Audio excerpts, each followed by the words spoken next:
Чиний хамгийн дуулах дуртай дуу юу вэ? Би ер нь тийм хамгийн дүүгэнд их дур. За. Хамгийн гэж ганцхан мэдээж байх. Зүгээр олон байж болно л дээ. Ер нь бол бид нар хамгийн гэж явсаар угаад нэг хүний шүтдэг болцсон. Нэг бол нэг сургаалыг шүтдэг болцсон. Тэр хамгийн гэж нэг биш ер нь. Хамгийн дээд гэж хизээж байхгүй. Гань мэдгүй хөгжлөөр л тэрний дараагийн гараад ирдэг. Тийм сайхан юм. Ийм сантаашаал төрүүлсэн юм. Тэгвэл таашаал төрүүлдэг дуу юм л да тэгвэл.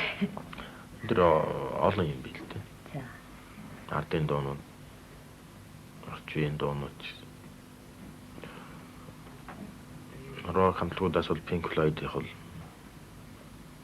тэр нь гүнзгий юм гаргасан байдаг. Jazz хөгжим бол их сайхан.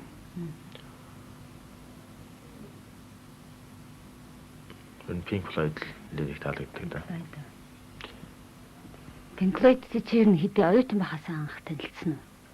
Би оюутан байхдаа өмнө 10 жил байхдаа ч гэсэн сонсож байсан. Хамгийн таалагддаг концерт нь бол Хан. гэж концерт нь байна. Бол хүний түүхийг харуулсан.